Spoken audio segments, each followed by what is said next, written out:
لله نحمده ونستعينه ونستغفره ونؤمن به ونتوكل عليه ونعوذ بالله من شرور أنفسنا ومن سيئات أعمالنا من يهده الله فلا مضل له ومن يضلله فلا هادي له ونشهد أن لا إله إلا الله وحده لا شريك له وأشهد أن محمدا عبده ورسوله إن الله وملائكته يصلون على النبي يا أيها الذين آمنوا صلوا عليه وسلموا تسليما اللهم صل على سيدنا مولانا محمد وعلى آل سيدنا شافينا محمد اللهم صل على سيدنا مولانا محمد وعلى آل سيدنا شافينا محمد নবীজির মায়া সেরে মানুষ কোথায় আছো বুঝি না নবীজির মায়া সেরে মানুষ কোথায় আছো বুঝি না আপনার আমার মায়ায় নবী আপনার আমার মায়ায় নবী কান্দে শুয়ে সোনার মদিনা আল্লাহুম্মা সাল্লি আলা সাইয়্যিদিনা মাওলানা মুহাম্মদ ওয়া আলা আলি সাইয়্যিদিনা শাফিয়ানা মুহাম্মদ এসো মুমিন দরুদ করি খুশি করি আল্লাহ রাসূলকে রোজ হাসরে সুপারিশ করিবেন রোজ হাসরে সুপারিশ করিবেন রাহমাতাল লিল আলামিন আল্লাহুম্মা সাল্লি আলা সাইয়্যিদিনা مولانا محمد وعلى آل سيدنا شافينا محمد اللهم صل على سيدنا مولانا محمد وعلى آل سيدنا শাফিয়ানা মুহাম্মদ সমস্ত প্রশংসা সেই মহান আল্লাহ সুবহানাহু ওয়া তাআলার জন্য যে আল্লাহ তাবারক ওয়া তাআলা পবিত্র শুক্রবার আল্লাহর ঘর মসজিদে আসার বসার দিনের কিছু কথা বলা শোনার তৌফিক দান করেছেন সেই মহান মুনিবের দরবারে সকলেই দিল থেকে শুকরিয়া আদায় করি জোরে বলি আলহামদুলিল্লাহ সকলে জোরে বলি আল্লাহুম্মা লাকাল হামদু কামা ইয়ামবাগি লি জালালি ওয়াজহিকা ওয়া আযীমি সুলতান সুবহানিকা। সকলেই আমাদের প্রাণ প্রিয় রাসূল, যাকে সৃষ্টি না করলে পৃথিবীর কিছুই সৃষ্টি হতো না, সেই মহান নবীজির প্রতি দরুদ করি বলি সাল্লাল্লাহু আলাইহি ওয়াসাল্লাম। আল্লাহ সুবহানাহু ওয়া তাআলা আমাদের প্রত্যেকের জীবনের সমস্ত গুনাহগুলো মাফ করে দেখ, জোরে বলি আল্লাহুম্মা আমিন। আমাদের পূর্বপুরুষ যারা অন্ধকার কবরে শুয়ে আছে, আমরা দোয়া করি সকলের কবরের আযাব আল্লাহ পাক মাফ করে দেখ, জোরে বলি আল্লাহুম্মা আমিন। আমাদের যাতে মৌতের কষ্ট মাফ হয় এজন্য একটা দোয়া বলি আল্লাহুম্মা ইন্নী আউযু বিকা মিন আযাবিল মাউতি ওয়া ফিতনাতিল মাউতি মিন আযাবিল কবরি ওয়া ফিতনাতিল কবরি মিন আযাবি নারি জাহান্নামা ওয়া মিন ফিতনাতি মাসিহিদ দাজ্জাল। নবীজি বলছেন এই দোয়া যদি কেউ পাঠ করে আল্লাহ পাক তার মৌতের কষ্ট মাফ করে দেবে, বলেন সুবহানাল্লাহ। আল্লাহ পাক তার অন্ধকার কবরের আযাব মাফ করে দেবে, বলেন আল্লাহুম্মা আমিন। আল্লাহ পাক তার অন্ধকার কবরের যত শাস্তি আছে সব মাফ করে দেবে, বলেন আল্লাহুম্মা আমিন। দাজ্জালের ফিতনা থেকে আল্লাহ পাক মাফ করে দেবে, আবার জাহান্নামের যাবতীয় শাস্তি আল্লাহ পাক মাফ করে দেবে, জোরে বলেন আল্লাহুম্মা আমিন। আল্লাহর নবী বলেছেন কেউ যদি বলে আল্লাহুম্মা, জোরে বলেন আল্লাহুম্মা লা আয়েশা ইল্লা আয়েশাল আখিরা। আল্লাহর নবী এই দোয়া বেশি বেশি করে পড়তেন। এই দোয়ার অর্থ হলো আল্লাহ আমি পরকালের সুখ চাই, জোরে বলেন না আল্লাহুম্মা আমিন। আল্লাহর নবী বলেছেন কেউ যদি ফজরের নামাজের পরে একবার পাঠ করে, জোরে বলেন আল্লাহুম্মা আনতা রাব্বি লা ইলাহা ইল্লা আনতা খালাকতানি ওয়া আনা আবদুকা ওয়া আনা আলা আহাদিকা ওয়া ওয়া'দিকা মাসতাতা'ত ওয়া আউযু বিযামবি লা ইয়াগফিরুয যুনুবা ইল্লা আনতা।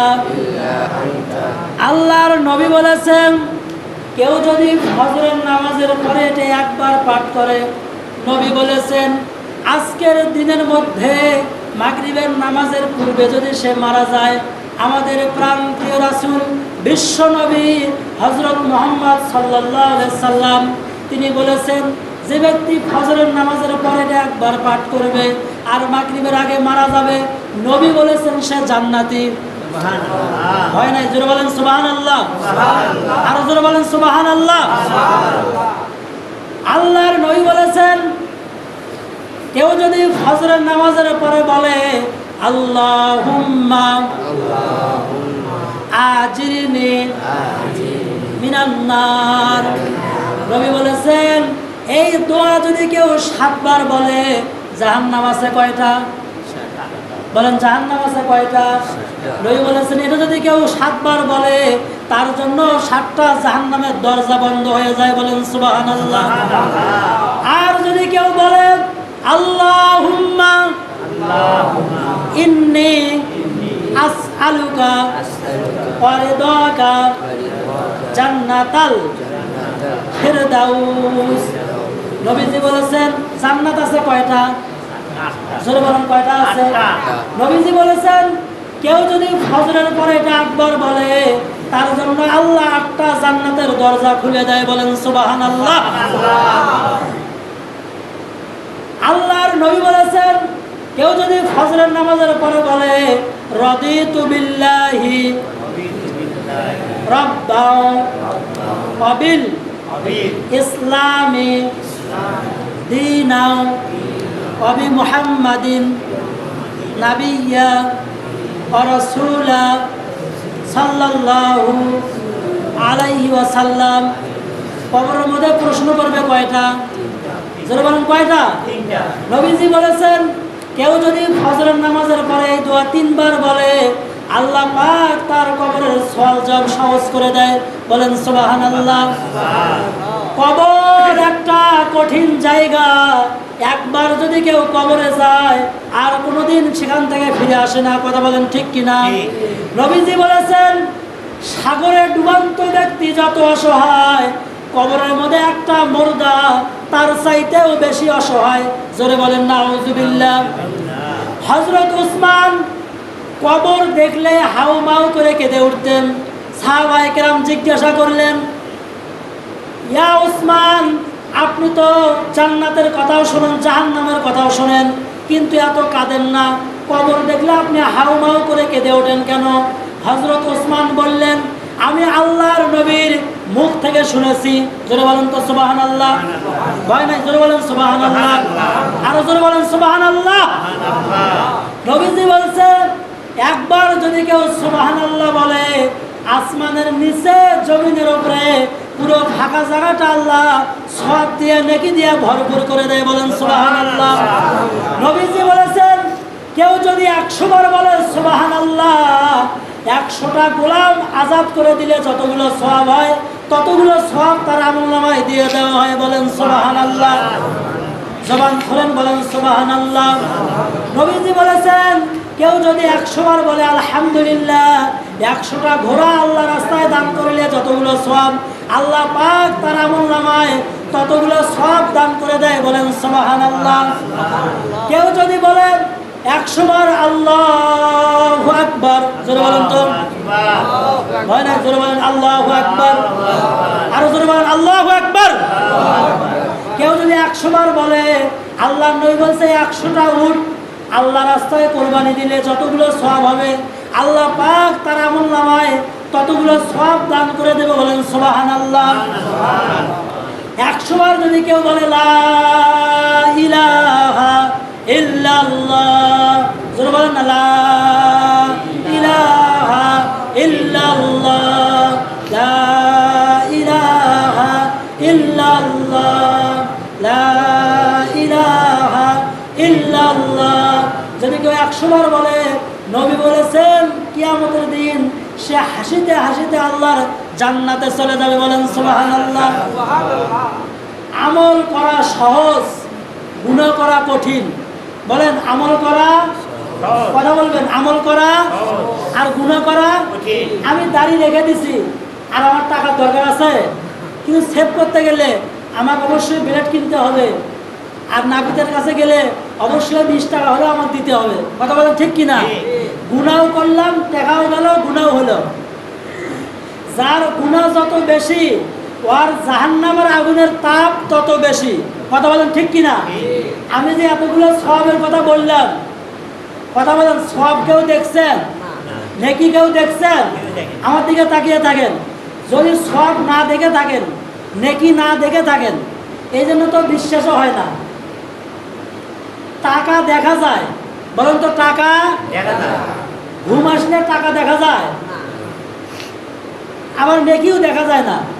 মারা গেলে শুধু নেকি দেখা যাবে, টাকা দেখা যাবে না। বাজার হলো খরচ করার জায়গা আর বাড়ি হলো খাওয়ার জায়গা। বলেন বাজার কিসের জায়গা আর বাড়িটা কিসের জায়গা?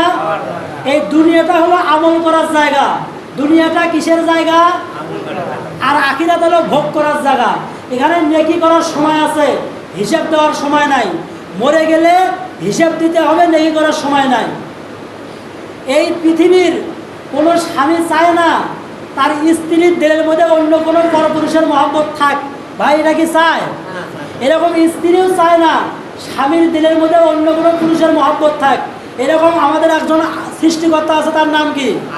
ভয় নাই, জোরে বলবেন তার নাম কি? আরো জোরে বলেন। যতবার বলবেন ততবার আপনার সগীরা গুনাহগুলো মাফ করে দেবে কে? আল্লাহ। আর ভয় নাই, জোরে বলেন কে? আল্লাহ। আমাদের সৃষ্টিকর্তা কে? আল্লাহ। আমাদের রিজিক দাতা কে? আল্লাহ। আমাদের পালনকর্তা কে? আল্লাহ। আমরা নিঃশ্বাস নিচ্ছি কার হুকুমে? আল্লাহ। আমরা নিঃশ্বাস ছাড়তেছি কার হুকুমে? এই চোখের পাতাগুলো নড়ে কার হুকুমে? এই হাত নড়াচড়া করে কার হুকুমে? আমরা জবান দিয়ে কথা বলি কার হুকুমে? ওই আল্লাহ সুবহানাহু ওয়া তাআলা আপনার দিকে আমার দিকে তাকিয়ে আছে। দেখি বান্দা আমাকে বেশি ভালোবাসে না দুনিয়াকে বেশি ভালোবাসে, আমার গুণগান বেশি করে গায় না দুনিয়ার গুণগান বেশি করে গায়। আল্লাহ সুবহানাহু ওয়া তাআলা তাকিয়ে আছে, দেখি আমরা কার ভক্ত হই। ভক্ত হব কার? আল্লাহ। আমরা খাইতেছি কার? কার খাই? আল্লাহ খাই। আর গাচ্ছি কার? মূলত খাওয়াচ্ছে আল্লাহ, আর রাস্তা ঘাটে দোকানপাটে গাইতেছি দুনিয়াটা। এই দিলটা দিয়েছে কে? এই দিল দিয়া আল্লাহ যত মহব্বত করবেন দুনিয়ার মানুষ আপনাকে তত বেশি মহব্বত করবে। আসতে বলেন সুবহানাল্লাহ। আর এই দিল দিয়া ছেলেকে যত মহব্বত করবেন ওই ছেলের কাছ থেকে আপনি তত অপমানিত হবেন, লাঞ্ছিত হবেন। মেয়েকে যত মহব্বত করবেন ওই মেয়ে আপনাকে অপমান করবে তত। এই দিলটা দুনিয়ার জাগ যত দেবেন সে তত আপনার কষ্ট দেবে, কারণ দিলটা দিতে হবে কাকে? আল্লাহ। এই দিলের মধ্যে যার জিকির আছে তার দিলটা হলো জিন্দা। সুবহানাল্লাহ। আরো জোরে বলেন সুবহানাল্লাহ। এই দিলের মধ্যে আল্লাহর নাম আছে যার, কিয়ামতে ভয় নাই তার। বলেন না সুবহানাল্লাহ। এই জিহ্বা দিয়া আল্লাহকে ডাকবো কিছু কিছু, আর মরে গেলে আল্লাহ আমাকে দেবে সব কিছু। আমি আমার শক্তি দিয়ে আমার যোগ্যতা দিয়ে আমি আল্লাহ ডাকবো।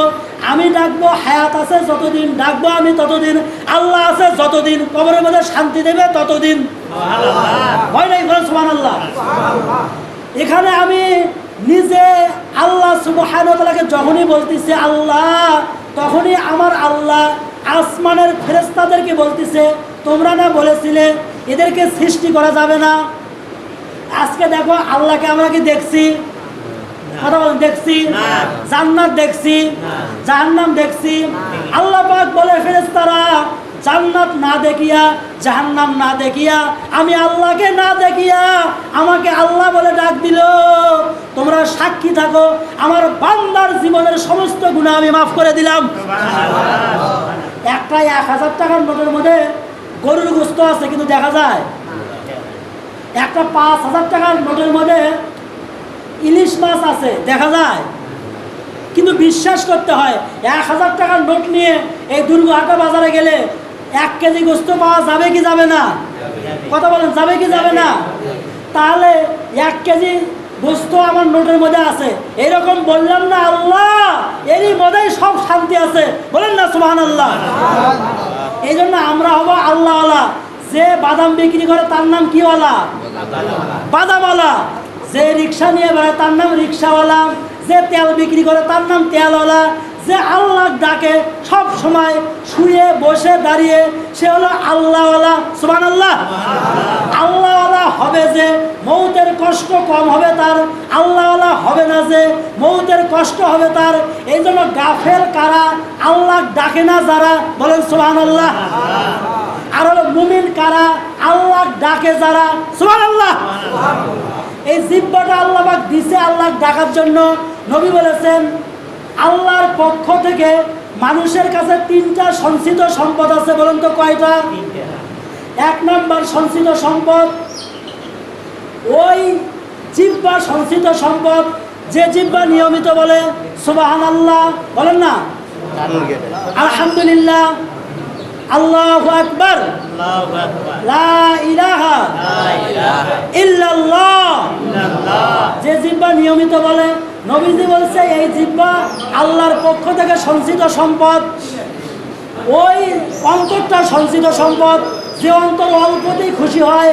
ওই স্ত্রীর সঞ্চিত সম্পদ, যে স্ত্রী নিয়মিত নামাজের কথা বলে, আল্লাহর কথা বলে, নবীর কথা বলে, হাদিসের কথা বলে, কোরআনের কথা বলে। যদি আমাদের স্ত্রী বলে তাহলে আমরা সঞ্চিত সম্পদ পেয়েছি। বলেন আলহামদুলিল্লাহ। আর যদি আমার স্ত্রী না বলে তাহলে আল্লাহর কাছে দোয়া করতে হবে, আল্লাহ আমার স্ত্রীকে তুমি সঞ্চিত সম্পদ বানিয়ে দাও। বলেন সুবহানাল্লাহ। টিভি চালু করলে আমার স্ত্রী বলে খবরদার আমার ঘরের মধ্যে টিভি চলবে না, আমার ঘরের মধ্যে চলবে আল্লাহ। ঘরের মধ্যে চলবে কি আল্লাহ। যখনই সুদের আলাপ হয় তখনই স্ত্রী বলে খবরদার, এই ঘরের মধ্যে এই আলাপ চলবে না, কারণ আমার ঘরের মধ্যে চলবে কি আল্লাহ। সব সময় আল্লাহ ডাকে, সব সময় আল্লাহর গুণগান গায়। এরকম ব্যক্তিগুলো দুনিয়াতেও শান্তিতে থাকে, মরে গেলেও শান্তিতে থাকে। বলবেন না সুবহানাল্লাহ?